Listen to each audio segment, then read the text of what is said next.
Raja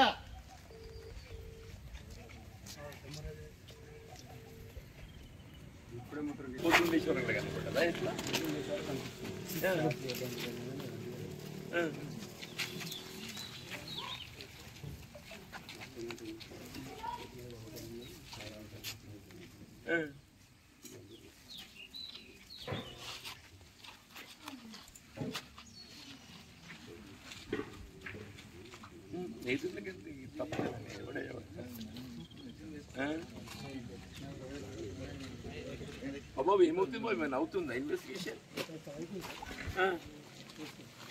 You have to go into minute as things it reflects on society. వాడెవడు దుర్మార్గుడుగా ఏదైతుందో మొత్తం సమాజం లోపలికి ఇప్పటి చీడ పురుగులు చాలా ప్రశాంతమైన విలేజ్ ముందు ఉండే గొడవలు ఉన్న విలేజ్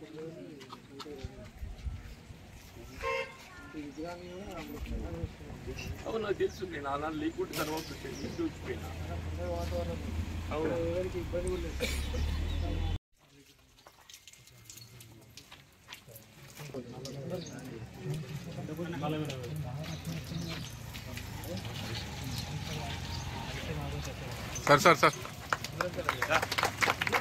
సార్ అంబేద్కర్ ఆలోచన విధానం, అంబేద్కర్ ఆలోచన విధానం, the great son of India, the great son of India.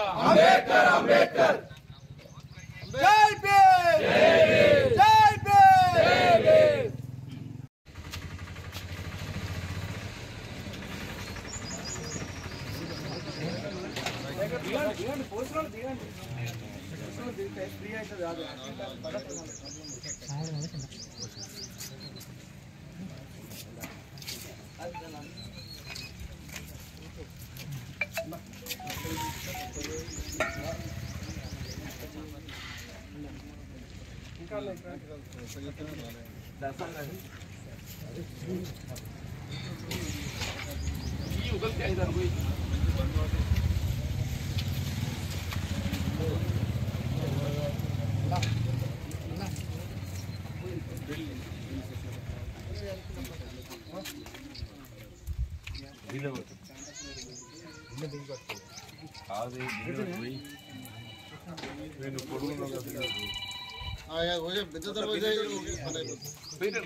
ఈరోజు భారతదేశ సమగ్రత కాపాడబడుతుందంటే ఆనాడు బాబాసాహెబ్ బిఆర్ అంబేద్కర్ గారు మనకు అందించినటువంటి యొక్క భారత రాజ్యాంగమే చెప్పి చెప్పక తప్పదని చెప్పి అంటారు. వీళ్ళ భరతమాత కన్న బిడ్డ, వీళ్ళ యావత్ ప్రపంచ దేశాలు కీర్తించబడేటువంటి యొక్క గొప్ప మేధావి బాబాసాహెబ్ బిఆర్ అంబేద్కర్ గారు అని చెప్పని చెప్పక తప్పదంటూ నేను దేశ స్వాతంత్రం ఏర్పడ్డ తదుపరి వీళ్ళ భారతదేశం ఒక ప్రజాస్వామ్యుత దేశంగా ప్రజాస్వామ్య హక్కులు పరిరక్షించబడే విధంగా జాతి మత కుల వివక్షత అనేది లేకుండా అందరము సమానమని తెలియజెప్పేటువంటి యొక్క మరి భారత రాజ్యాంగాన్ని అందించినటువంటి ఒక మహాత్ముడు బాబాసాహెబ్ బిఆర్ అంబేద్కర్ గారని చెప్పని చెప్పక తప్పదంటున్నాను. ఇవాళ మనందరి నినాదం ఈ దేశ సమగ్రత కాపాడబట్టడానికి ఈ విధంగా దేశానికి స్వతంత్రాన్ని అందించినటువంటి ఒక బాపూజీ గారి కీర్తించబడ జరుగుతుందో అదే జై బాపు, జై భీమ్, జై సంవిధాన్ అనే నినాదంతోనే మనందరం ఐక్యంగా నిలబడి మరి ముందుకు పోల్సిన ఒక తరుణం ఇవాళ మనను ముందు తీసుకుపోతుందని చెప్పక తప్పదని చెప్పంటున్నా.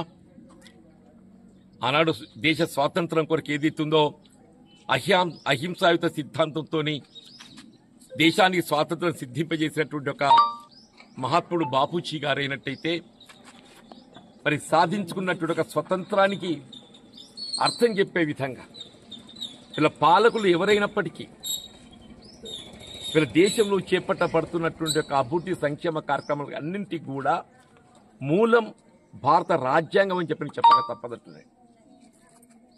వీళ్ళ పాలకులు ఎవరే కానివ్వండి, అది జాతీయ స్థాయి కానీ రాష్ట్ర స్థాయి కానీ, పాలకులు ఎవరైనా కానీ వీళ్ళ జాతీయ స్థాయిలో రాష్ట్ర స్థాయిలో అమలు చేయబడుతున్న కార్యక్రమాలకు అన్నింటికి మూలం అభివృద్ధికి సంక్షేమ కార్యక్రమాలకు భారత రాజ్యాంగ స్ఫూర్తియే ప్రధానం అని చెప్పక మహాత్ముడు బాబాసాహెబ్ బిఆర్ అంబేద్కర్ గారిని కొలవటం ఇది మన అందరి యొక్క బాధ్యత, మన కర్తవ్యం అని చెప్పక తప్పదంటున్నా. ఎవరైనా దుర్మార్గుడు ఆ మహాత్ముని అగౌరవపరచాలని చెప్పి భావించినట్టయితే ఆ అవమానం మహాత్ముని కాదు, ఈ సమాజానికి అగౌరవపరచాలని భావించాలని చెప్పండి. అతను ఎవరైనా కానీ చట్ట పరిధిలో ఏదైతుందో అతన్ని శిక్షింపచేయాల్సిన ఒక బాధ్యత మరి అధికార యంత్రాంగమై ఉన్నది.